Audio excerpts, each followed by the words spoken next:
प्रिय विद्यार्थियों, आज हम बीए फर्स्ट सेमेस्टर के विषय शिक्षा शास्त्र के पेपर शिक्षा के समाजशास्त्री आधार पेपर कोड EDU 101 के फर्स्ट यूनिट के 1.4 सब यूनिट का अध्ययन करेंगे। आज का हमारा टॉपिक है शिक्षा के कार्य। शिक्षा के कार्य को हम 3 भागों में बांट के पढ़ने का प्रयास करेंगे। शिक्षा के व्यक्ति के प्रति कार्य, शिक्षा के समाज के प्रति कार्य और शिक्षा के राष्ट्र के प्रति कार्य।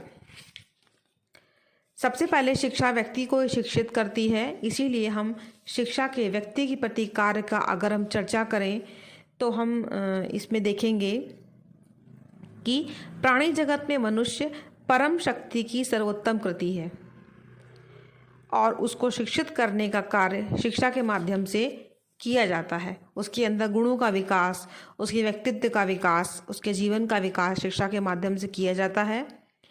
तो इस दृष्टि से शिक्षा के व्यक्ति के प्रति निम्नलिखित कार्य हो सकते हैं, जो हम आपको अभी बताएंगे हेडिंग वाइज। तो पहला है इसमें आवश्यकताओं की पूर्ति। शिक्षा का प्रमुख कार्य व्यक्ति की आवश्यकताओं की पूर्ति करना है। जीवधारी होने के कारण भोजन, मकान, वस्त्र उसकी प्रमुख जैविक आवश्यकताएं हैं। सामाजिक प्राणी होने के कारण उसे समाज के अन्य व्यक्तियों के साथ सामाजिक संबंध स्थापित करने की आवश्यकता है। उसे कार्य करने की आवश्यकता है जिससे वह अपने को लाभप्रद बना सके और अपने पैरों पर खड़ा हो सके। उसे अवकाश की आवश्यकता है जिससे वह मनोरंजन कर सके।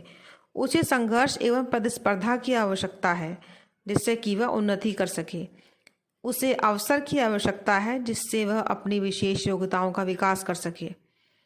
तो आपने देखा, इस तरीके से इन सभी आवश्यकताओं की पूर्ति शिक्षा के माध्यम से की जाती है।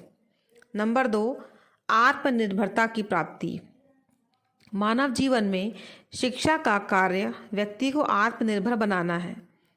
ऐसा व्यक्ति समाज के लिए भार नहीं होता, वह अपना भार स्वयं अपने ऊपर लेता है। इससे न केवल उसका वरन समाज का विहित होता है, वह अपने कार्यों को सफलतापूर्वक करता है।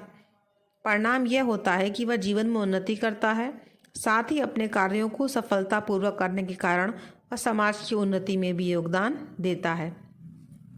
नेक्स्ट है व्यावसायिक कुशलता की प्राप्ति। जीवन में शिक्षा का कार्य छात्रों को व्यावसायिक कुशलता की प्राप्ति में सहायता देना है।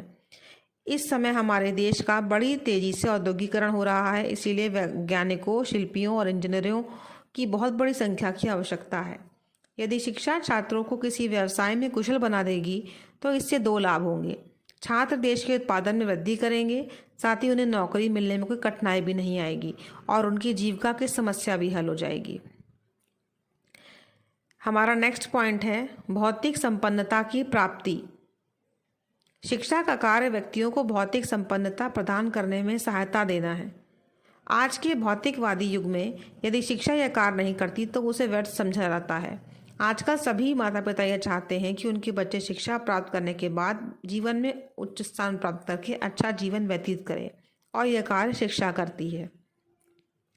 नेक्स्ट पॉइंट है अच्छे नागरिक का निर्माण।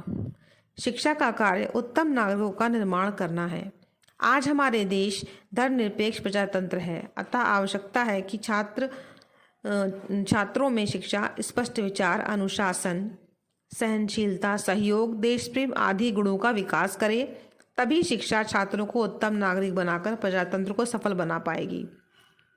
नेक्स्ट है व्यक्तित्व का विकास।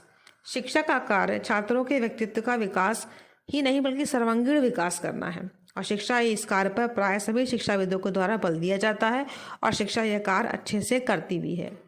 नेक्स्ट है चरित्र का विकास। शिक्षा बालक में नैतिकता का विकास करती है और इस तरीके से वह बालक का चरित्र का भी विकास करती है।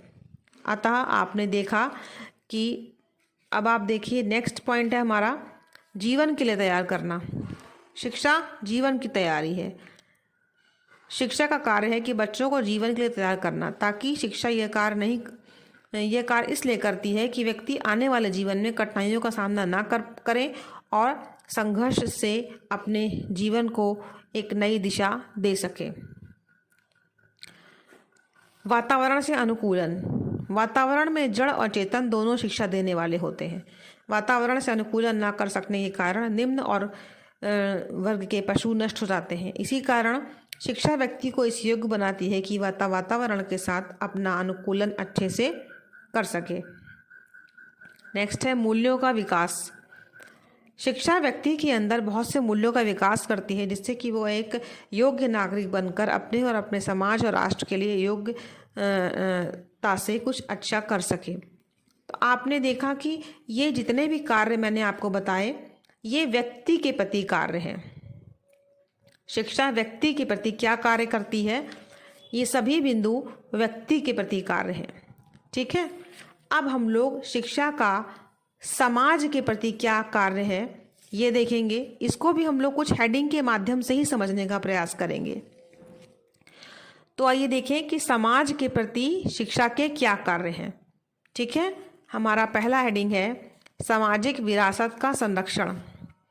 शिक्षा संस्कृति और सभ्यता का संरक्षण करती है। प्रत्येक समाज के अपने रीति रिवाज, परंपराएं, नैतिकता, विश्वास, धर्म, आदर्श, मान्यताएं होती हैं जिसको उसने समाज के अति प्राचीन समय से लेकर आज तक अर्जित किया। यदि शिक्षा इस सामाजिक विरासत को आने वाली पीढ़ियों को हस्तांतरित ना करे तो समाज का स्थायी रहना संभव नहीं है। प्रत्येक समाज को अपनी संस्कृति और सभ्यता पर गर्व होता है, इसीलिए वह उनको किसी प्रकार से नष्ट नहीं होने देता। यह कार्य शिक्षा के द्वारा ही किया जाता है। अतः हम कह सकते हैं कि शिक्षा सांस्कृतिक विरासत का संरक्षण करके समाज के अस्तित्व को बनाए रखती है। सेकंड पॉइंट है सामाजिक सुधार व प्रगति। शिक्षा समाज के सदस्यों को इस योग्य बनाती है कि वे समाज में प्रकट होने वाले दोषों की आलोचना करते हैं। इतना ही नहीं, वे उसके समक्ष नवीन विचार और कार्यक्रम प्रस्तुत करके उसे प्रगति की ओर ले जाते हैं। इस प्रकार शिक्षा अपने प्रभाव द्वारा समाज की प्रगति करती है। वह इस कार्य को अपनी शिक्षा संस्थाओं के द्वारा करती है। ये संस्थाएं समाज का नेतृत्व करके उनका सुधार करती हैं और उसे प्रगति की ओर ले जाती हैं। नेक्स्ट पॉइंट है थर्ड नंबर सामाजिक नियंत्रण। शिक्षा समाज के विभिन्न दोषों, कुरीतियों, कुप्रथाओं के विरुद्ध जनमत का निर्माण करके उनको फैलाने से रोकती है और उनका अंत भी करती है। इस प्रकार शिक्षा सामाजिक नियंत्रण के लिए एक महत्वपूर्ण शस्त्र का काम करती है। यह सामाजिक अव्यवस्था को दूर करके सामाजिक व्यवस्था का निर्माण करती है। चौथा पॉइंट है सामाजिक परिवर्तन। शिक्षा सामाजिक परिवर्तन में योगदान देती है और इस प्रकार समाज में आप जितने भी नई चीज़ें देखते हैं वो शिक्षा के माध्यम से ही संभव हो पाती हैं। पांचवा पॉइंट है बालक का समाजीकरण। विद्यालय बालक को मानसिक, सामाजिक और संवेगात्मक विकास के लिए प्रेरणा देता है। विद्यालय में ही उसे सामाजिक और सांस्कृतिक आदर्शों एवं मान्यताओं की शिक्षा प्राप्त होती है। ये दोनों बातें उसे संस्कृतिकरण में योग देती हैं। इस प्रकार बालक का समाजीकरण ताकि वह एक सामाजिक व्यक्ति बनकर समाज के लिए और राष्ट्र के लिए योगदान दे सके, शिक्षा के माध्यम से ही बन पाता है। छठा पॉइंट है सामाजिक भावना का विकास या समावेश। सामाजिक भावना का समावेश व्यक्ति तथा समाज का एक दूसरे से अटूट संबंध है। व्यक्ति अपने जन्म से लेकर मृत्यु तक समाज में रहता है। समाज में रहकर उसकी उन्नति होती है, यश प्राप्त करता है और दूसरों की भलाई करता है। यह तभी हो पाता है जब उसमें प्रेम, दया, परोपकार, सहानुभूति आदि सामाजिक गुण हों और इन गुणों का विकास शिक्षा के द्वारा ही किया जाता है। तो आपने जो ये 6 पॉइंट देखे, ये जो शिक्षा का समाज के प्रति कार्य हैं, ये 6 पॉइंट हैं। अभी तक हमने 2 मुख्य हेडिंग देखी, शिक्षा के व्यक्ति के प्रति कार्य और शिक्षा के समाज के प्रति कार्य। अब हम अपनी तीसरी हेडिंग शिक्षा के राष्ट्र के प्रति कार्य को समझने का प्रयास करेंगे कुछ हेडिंग के माध्यम से। नंबर 1 है कुशल कार्यकर्ताओं की पूर्ति। राष्ट्रीय जीवन में शिक्षा का कार्य कुशल कार्यकर्ताओं की पूर्ति करना कार्य है। ऐसे कार्यकर्ता व्यापार और उद्योग के उत्पादन को बढ़ाएंगे और राष्ट्रीय संपत्ति में भी वृद्धि करते हैं। दूसरा है व्यक्तिगत हित को सार्वजनिक हित से निम्नता। इसके अंतर्गत हम देखेंगे कि राष्ट्रीय जीवन में शिक्षा का एक महत्वपूर्ण कार्य यह है कि वह लोगों को ऐसा प्रशिक्षण दे कि वे अपने हितों को अपने समूह, समाज, देश और राष्ट्र के हित से निम्न समझे। आज का भारतीय समाज अनेक जातियों, वर्गों आदि में बटा है। फलतः भारतीयों में पारस्परिक द्वेष, कटुता आदि अनेक बुराइयां आ गई हैं। ऐसी परिस्थिति में शिक्षा का कार्य है कि इन बुराइयों को नष्ट कर दे। मनुष्यों को इस प्रकार का प्रशिक्षण देना चाहिए कि वह अपनी इच्छा, स्वयं की इच्छा से अनुशासन में रहें और हर प्रकार का बलिदान देने के लिए तैयार रहें और सार्वजनिक हित में योग देकर देश का कल्याण करें। नेक्स्ट पॉइंट है 3rd नंबर, नागरिक व सामाजिक कर्तव्यों की भावना का समावेश। नागरिकों और सामाजिक कर्तव्य लोकतंत्र की आधारशिला है। इसके अभाव में भारत जैसे धर्मनिरपेक्ष राज्य की सफलता के बारे में सोचना केवल स्वप्न देखने जैसा है। अतः शिक्षा का कार्य है कि वह लोगों को इस प्रकार प्रशिक्षित करे कि वे नागरिक के रूप में अपने देश के प्रति और व्यक्ति के रूप में समाज के प्रति अपने कर्तव्यों को समझें और कल्याण में योगदान दें।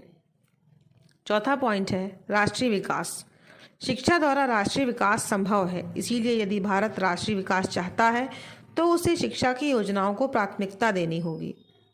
इन योजनाओं में शिक्षा का कार्य होना चाहिए। एक निश्चित स्तर तक सभी व्यक्तियों को समुचित शिक्षा देना। यदि शिक्षा इस कार्य को कर सकेगी तो नागरिक गुप्त मतदान द्वारा योग्य नेताओं को चुनेगा और सरकार के कार्यों को सफल बनाएगा। और जब शिक्षा इस कार्य को पूरा कर देगी तब राष्ट्र का विकास होना एक स्वाभाविक सी बात हो जाएगी। नेक्स्ट है राष्ट्रीय एकता।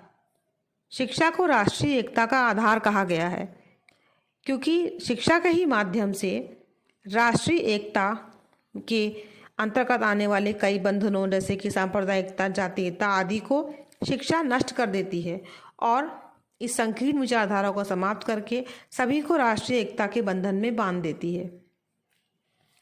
नेक्स्ट पॉइंट है भावनात्मक एकता। भारत में बहुत सी विभिन्नताएं पाई जाती हैं, बहुत से धर्म, रीति रिवाज, परंपराएं पाई जाती हैं और लेकिन फिर भी शिक्षा का यह कार्य है कि इस कार्य में शिक्षा बहुत योगदान देती है। शिक्षा द्वारा ही भावनात्मक वातावरण का निर्माण किया जाता है। शिक्षा उचित प्रकार के दृष्टिकोण को विकसित करती है और उचित प्रकार के संवेगों का निर्माण करके उनको उचित प्रकार के कार्यों से संबंधित करती है। इस तरीके से भावनात्मक एकता भी पैदा करती है। नेक्स्ट है राष्ट्रीय अनुशासन।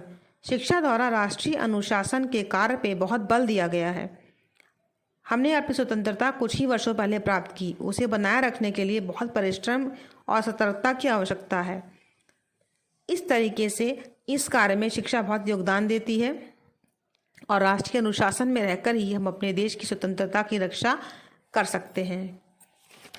तो आपने देखा कि हमने यहाँ पर शिक्षा के कार्यों को 3 मुख्य हेडिंग के अंतर्गत पढ़ा। शिक्षा के व्यक्ति के प्रति कार्य, शिक्षा के समाज के प्रति कार्य और शिक्षा के राष्ट्र के प्रति कार्य। धन्यवाद।